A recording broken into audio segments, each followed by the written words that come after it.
Once again, I welcome all the participants in week 11, the last session, session 5. So here we just have to carry forward the same topic which we have discussed in the last period, in the last session. But the only thing that has been left the three types of under the three types of the techniques and tools of the PRA technique, that was the rational tools, that is also known as the relationship tools. So here many tools has been there, even the physical, in the temporal, the time related tools. There are many tools are there. I just, because I cannot discuss all the tools here, so I just discussed and selected those which are considered to be so important and which is considered to be more popular. So I just selected those to discuss over here. So under the rational tool, there are the Venn diagrams, indigenous technology, knowledge, ITK map, cause-effect diagram, force field analysis, cobweb diagram, body mapping, well-being analysis. There's many more. So let's start and take in detail all those tools one by one. So let's start with the Venn diagram, that is also known as the chapati diagram. So this Venn diagram is a visual analysis of and the importance and the closeness of various institutions present into the community as per the perception and perceived by the community itself, right? And then it's also very famous and very commonly used PRA technique.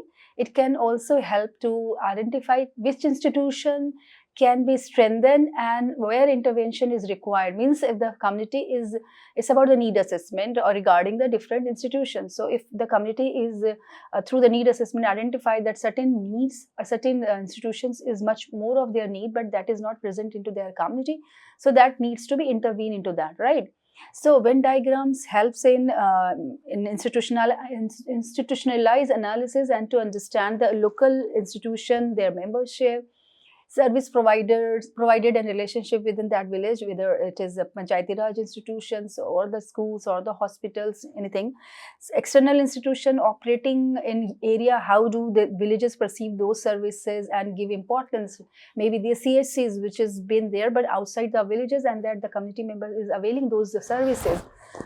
Relative importance of services provided by different institutions. So maybe whether the PHCs are more important for them or CHCs are more important to them. So relatively, what is more, which is more important institution for them. Then influences of these institutions on the socio-economic, political lives of the villages, and how these different institutions which they actually discussed about in this tripartite diagram are influential, and then actually influential in their socio and economic and even the political terms. So points to be noted while developing this chapati diagram is that I mean, it's again a little pre-planning is required here in this this chapati diagram, and for many tools you need some kind of pre-planning. So here the main pre-planning is that you can develop or cut down some smaller or different sizes or of the different colors sheets. This is known as a roti. You have to prepare the roti beforehand or the chapati beforehand. So that is what a few smaller, a few larger.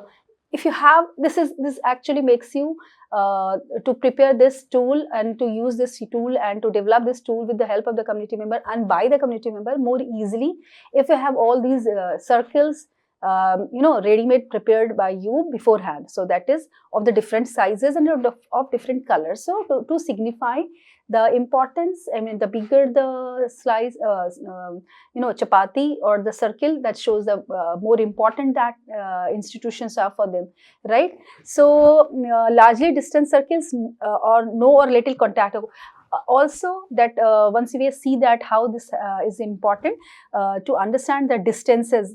The larger the distances, so distances, no or little contact or cooperation, means in those institutions there is a very little interaction. I mean, it's also about the different institutions, how they are interacting to each other. Maybe CSC and PSCs, ASHAs with the ANM. So likewise, then PRAs with different government institutes. So how they are overlapping.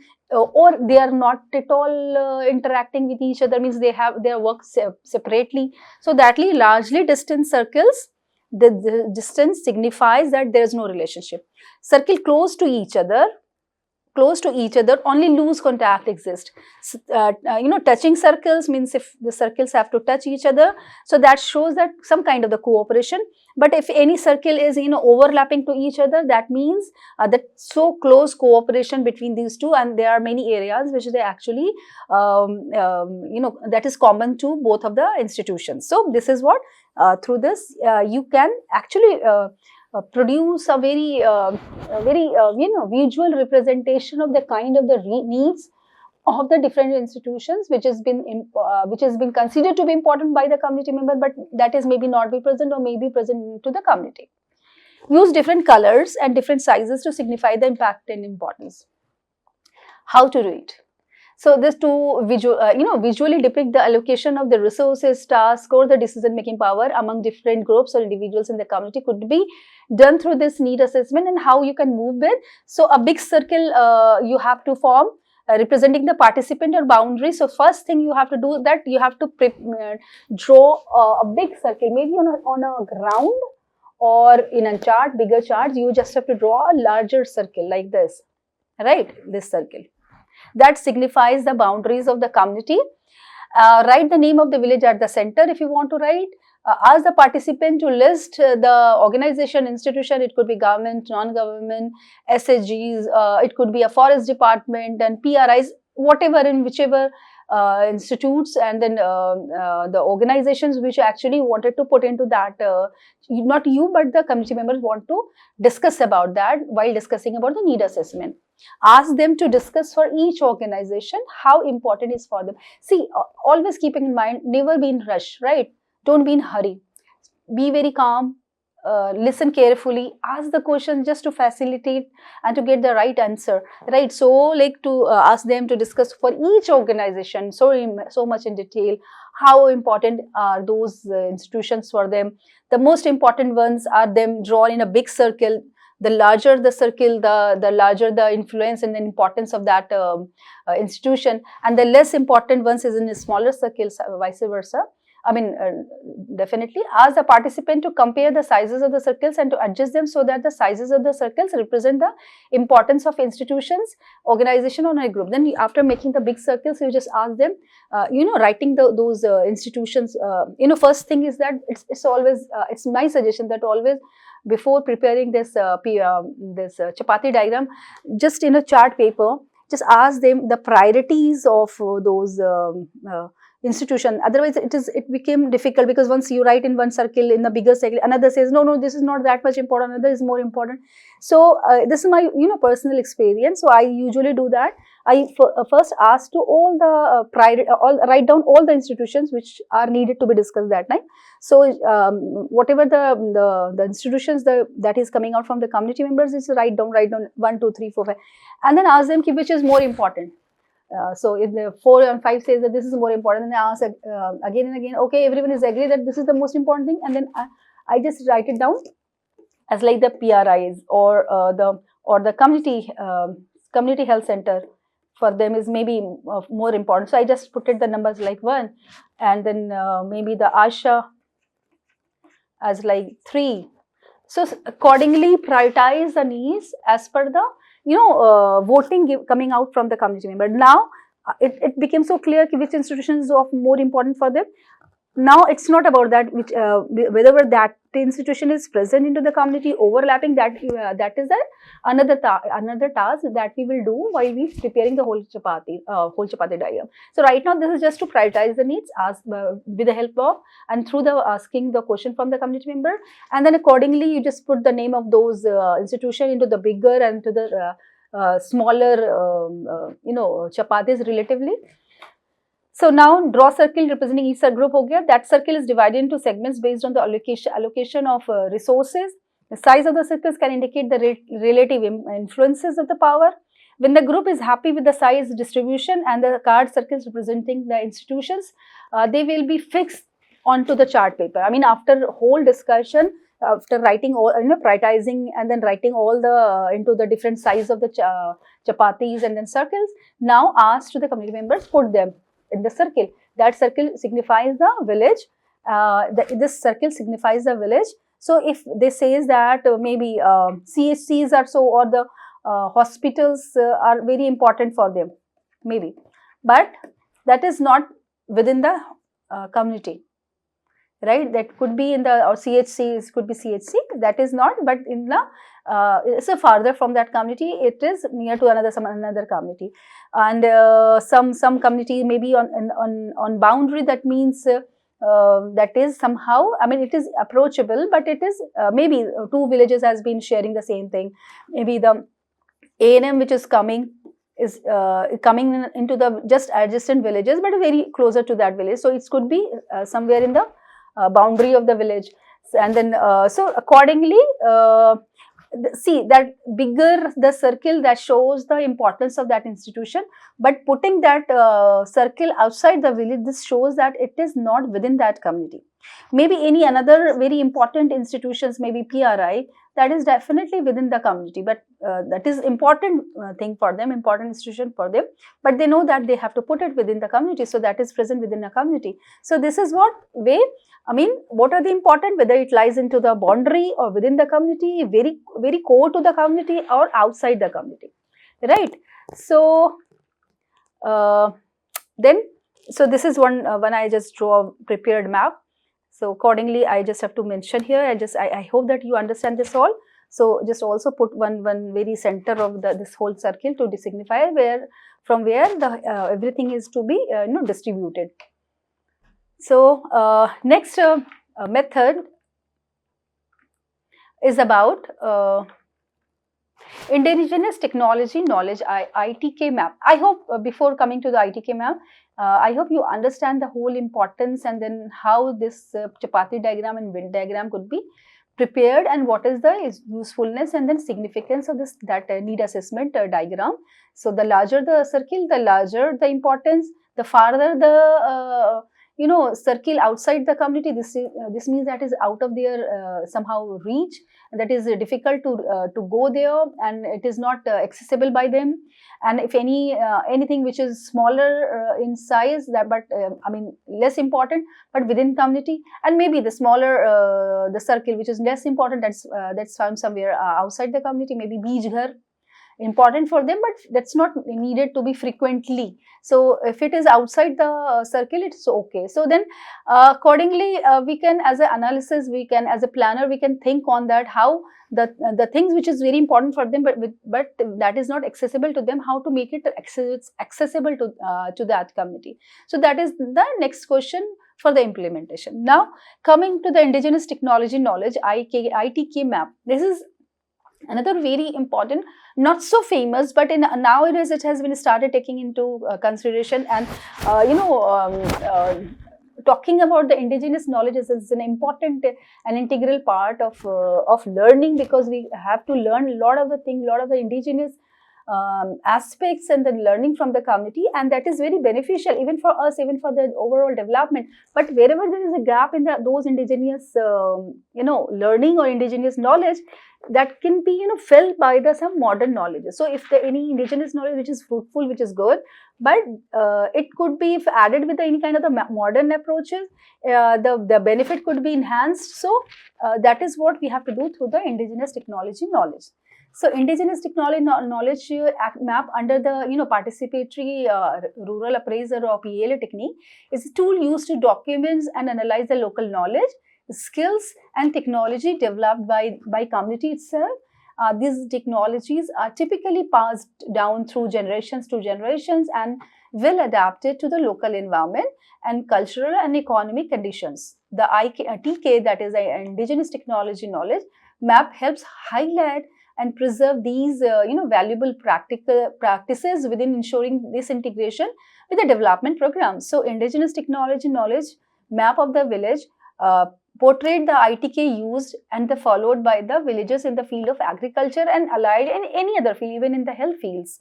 So identification of ITK areas like in the agriculture, in the water management, like traditional irrigation techniques, rainwater harvesting, how the rainwater harvesting has been done by the community very indigenously. That could be enhanced further by giving some kind of the training through some modern mode of rainwater harvesting. Health and medicines, use of many herbal medicines which we are not aware about, but those people are so much. So this is what housing and construction, the way they constructed the houses, even to keep the houses warm in the winters and to keep the houses cool in the summers, in the very hot summers. So these are how they have prepared their houses. Food processing and storage, there are many indigenous knowledges around the food processing and storage, that drying or fermentation method, and different ways they actually prepared number of the pickles and then preserve the different kind of the foods and all. So here, engagement with the community, conduct focus group discussion. For this ITK, this indigenous technology knowledge, to prepare this, we go with the focus group discussion. FGD with maybe the elders, the farmers, the artisans, or the local leaders, or the anyone that has been feel to be important to participate into that discussions. And also that discussion should be with a heterogeneous group, that everyone has to participate, and that the knowledge from the different perspective has to come. Use, and particularly for whatever reasons you are actually doing this and conducting this ITK, so concentrate on those topics. If you have to done it for the agriculture purpose or irrigation purpose, so all the experts of the farmer or the farmers who have used that, they have to be included into that discussion. Use tools like the toolcat, transact walks to identify the practices specific to location, or after discussion you can do the transact walk just to observe, or you can also do that after transact walk, you can conduct the focus group discussion and encourage storytelling, oral history, sharing the uncover traditional knowledge. Application, what is the application? So incorporating ITKs into the development project for the sustainable resource management, preserving cultural heritage by documenting and revitalizing the traditional practices, addressing community specific challenges using proven indigenous method. Means they have since time immemorial they face a lot of the challenges, but they have those those indigenous practices through which they can actually counter those challenges. Use the map as a discussion tool for future planning and capacity building. I just bring one map here, or the table rather. On the basis of this table, you can also develop a map. And this is just a table just to make you understand of one village regarding the agriculture, where the traditional seed storage they have done, preserve seeds for the next season. Seeds are stored in the earthen pots, sealed with the cow dung to prevent pest damages. Earthen pots, cow dung, ashes, these are the material they have used. Advantage, what is that? The low cost and eco-friendly. Vulnerability is that, and challenges that vulnerable to extreme weather. If the weather has been changed, and because nowadays there is the weather has been very drastically changed, and sometimes very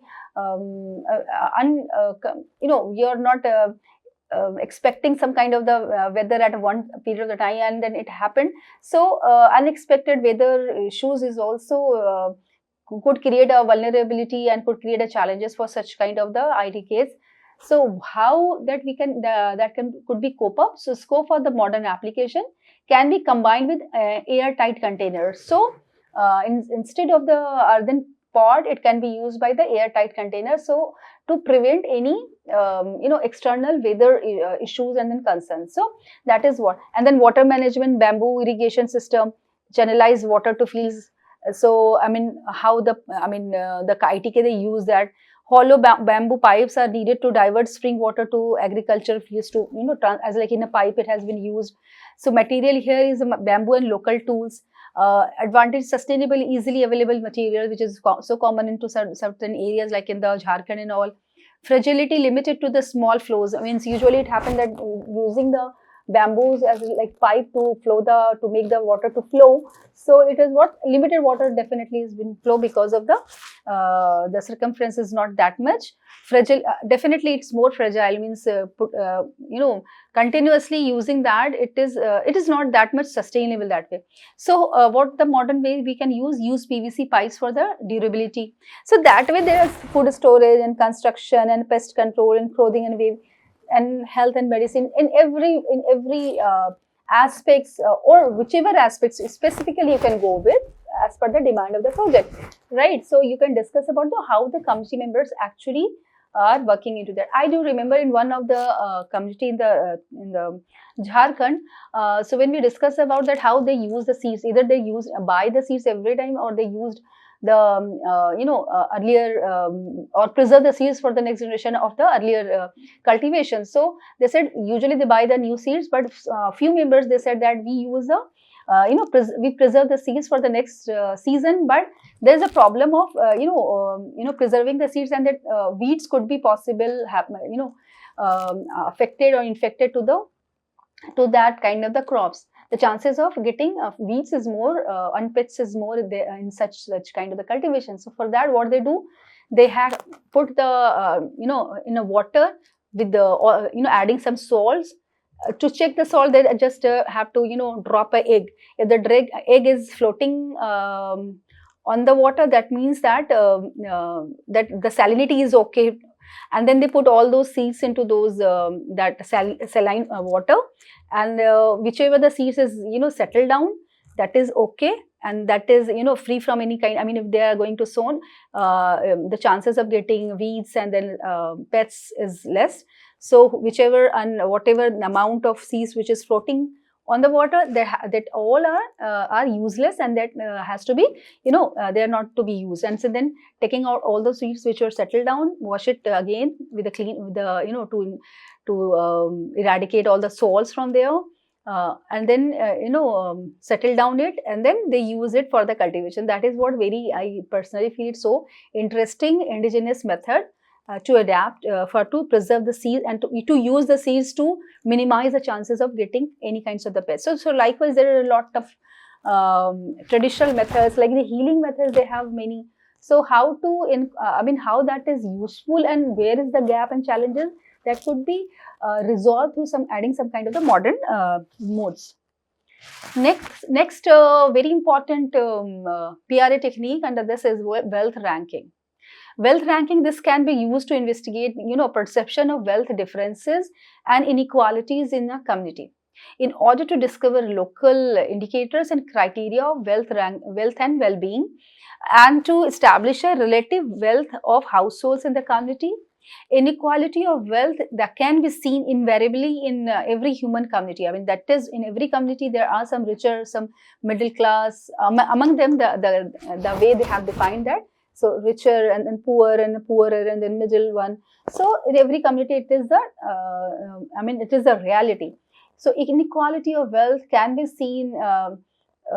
People within a community can be seen in. It is the most important characteristic that differentiates people within the community, and this economic inequalities actually differentiate the community. I mean, that actually create the class structure in the community.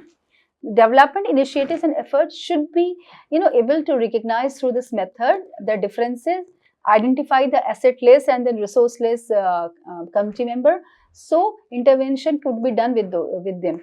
So wealth ranking can be useful in project is trying to target the lowest to the poorest people. If your project is only for the poorest of the poor community members, so how to identify? Through the wealth ranking, it is easy to identify the poorest community member. It is done by making a list of all households and asking different people to sort them into categories according to their own criteria of wealth or well-being. Means wealth and well-being of different communities is having different criteria. Maybe having cycle is considered to be wealthy people in one community, but relatively in another community that having the bikes and then cars is considered to be okay, you are wealthy enough. So the criteria of identifying the wealthy and wellness is all very relative and very subjective to the respective community. Like all participatory tools, this must be done sensitively and appropriately to avoid stigmatizing particular groups. This is very important, that if the community became understand that you are going to work only with those poorest of the poor, so the kind of the differences has been created into that community, and sometimes it is like to targeting and finger out towards the poorest. I mean, these are the poorest people. So this should be this topic is so, and should be there should not be any kind of the stigmatization, right? So taking the topic very sensitively and developing this tool very sensitively. So the team should build up a close relationship with the, so for that what you do, it should be done after a couple of days of other PRA field exercises. Means if you go only for the wealth ranking, somehow it's difficult for you to get the correct answer, and then more chances of the community would be divided, and then stigmatization could be possible. But after spending some time, some days into that community, developing, doing some another tools there into the community, so they don't be hesitate in developing and participating in this wealth ranking. So it's what suggestion, it should be done after couple of days of using other PRA exercises in the community. The team should build up a close relationship with the people. After having a good rapport, you can be easily done this wealth ranking to the community. The entities could have different patterns of livelihood systems and vulnerabilities, and early evaluation of dangers and opportunities will help to build up mitigation system within the community. So if the community would identify that the different patterns of livelihood systems and then associated vulnerability, and which community and which member of the community and which sections of the community are involving into that vulnerable action on vulnerable livelihood patterns, though, so that they could understand, and then they can develop some kind of the mitigation system through the help and facilitation of the definitely by the agency or by the any governmental or non-governmental organization, by discussion with the PRI sometimes also. So now the next question is how to do it, how to develop this wealth ranking. So the discussion group follows different systems to categorize community members. It could be by two methods, like draw a social map into the in ground or in some kind of chart, and locate every house using symbols. Putting every house is there. Maybe in the village there is a 50 houses or 60 houses or 100 houses. Even in the community, tribal community, they are usually living in very small villages. So it's easy for to developing the wealth ranking over there. Although there is not much difference in the wealth ranking there in the tribal communities, but definitely going into the some modern the tribal communities which is more developed. So again, wealth ranking, development of wealth ranking is important. So every house using putting every houses with some kind of the symbols, and maybe like if the houses have to build with if you have to develop the wealth ranking on the basis of 3 or 4 criterias, maybe the kind of livelihood they have, the kind of assets they have, and the kind of you can for the different assets, for the different things, you can develop some keys, and then in every houses you put those, right? And then accordingly, after analyzing those houses, you can prioritize, you can actually put them into the comparative aspects, who are come under the middle income group, who come under the poor, and who are the poorest. When sorting, name, cars, information, discussion on each individual livelihood, and place households in different piles according to the perceived wealth. Make as many piles as possible until all households are put into piles. Putting all the houses is important. Ranking the households: rich, middle, poor, very poor. Households with a substantial assets, high income, and good access to resources are considered to be the rich. It could be. So depending upon the kind of the criteria you have selected. Middle houses are like households with moderate assets and income but lacking in comparison to the rich households. Poor are households with few or no assets, limited income, and perhaps struggling to meet basic needs. Very poor sometimes also household facing severe poverty, lacking land, livestock, or other basic assets. Even they are not having a proper houses. So informants should list parameters for each pile and build up on wealth criteria for all communities. Make note of key parameters which is used for household differentiation. Repeat with 2 or more informants, group the same household for accuracy. So I just have to bring one example here, example of wealth ranking. These are the criteria. These are the rich criteria for like land, livestock, house type, income source, access to education. Accordingly, we have divided the rich, middle, poor, and very poor. So land acres, if after discussion, like more than 20 acres, if land holding is there, so that all put into the rich. 5 to 10 acres is the middle, and then 1 to 3 acres poor. If you have nothing, no landless poor, so that comes under the very poor. Same way, livestock, 10 plus cows or the buffaloes or the goats, depending upon the kind of criteria which is available there. So that is rich and then poor, and then middle and then poor, and then very poor. House type, concrete, pakka house, middle house also brick, but comparatively, relatively lesser in condition, or lesser to the rich people house, or maybe the size of the house is smaller than the rich people. Mud hut, and then straw hut. So, and then income sources diversified. Maybe the people belong to the business family, and they have they have a strong land holding, so they are actually into this farming and a large farming of or a small trade. They are maybe in the middle, people involved in some are involved in the farming, and could be some involved in small scale small trade. Subsistence farming, no income.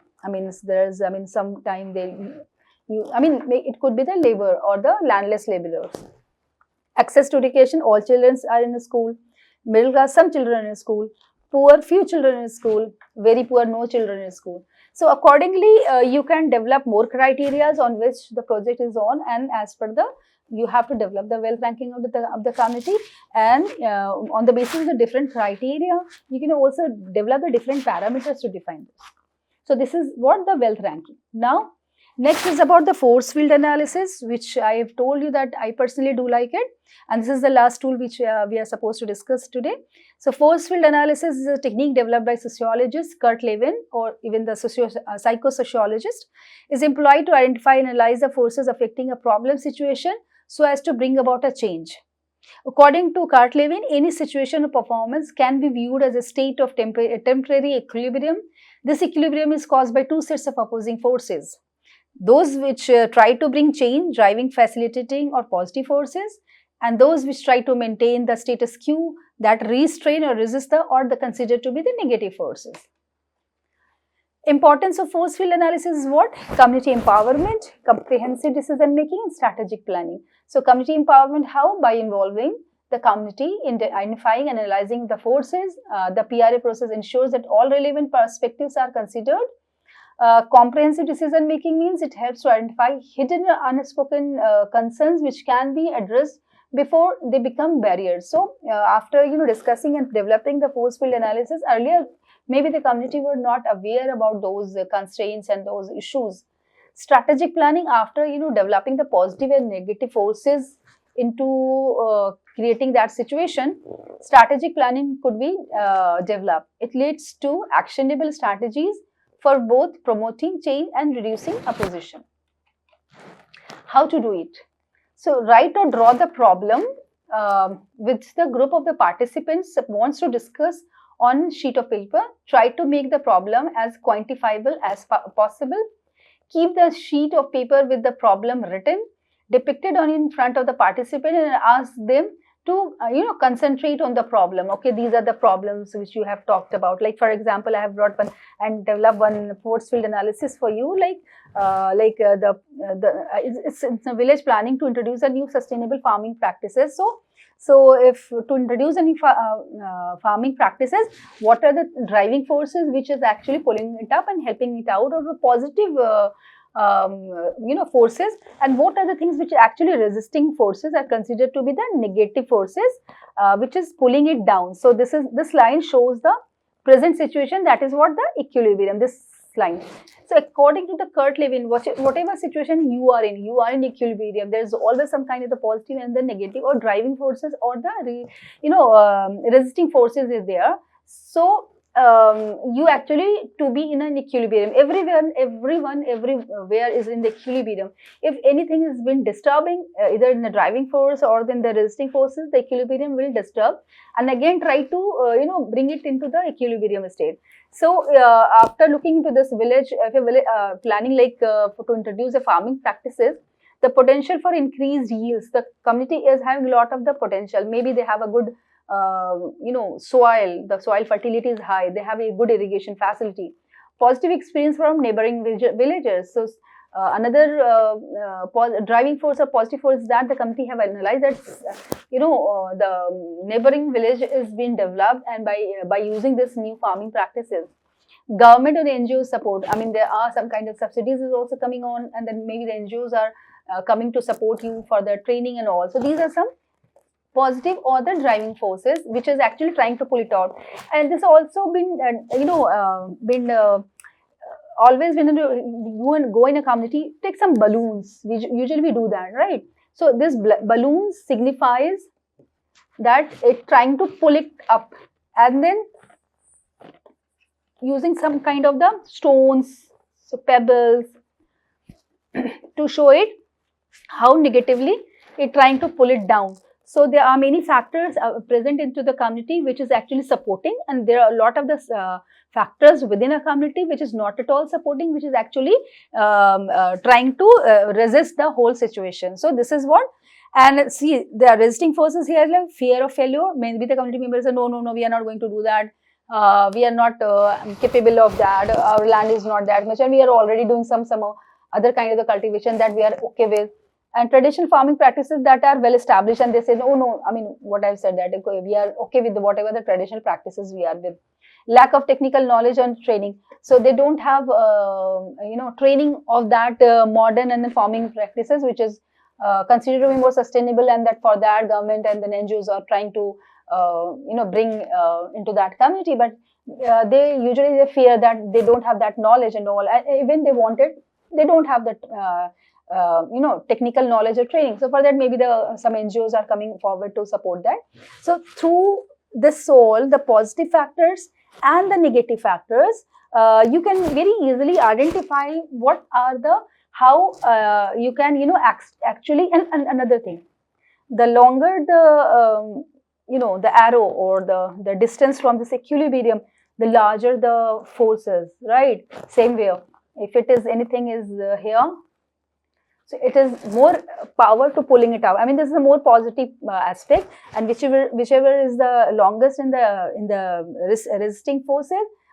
So that shows that the longer the thread, the more influence power or the negative power, which is actually pulling it down. So then it's a force field analysis. After this whole analysis, the beauty of this whole method is that, or tool is that, what we can do that we can maximize this all positive factors. We try to maximize this all positive factor, like the potential for increased yields.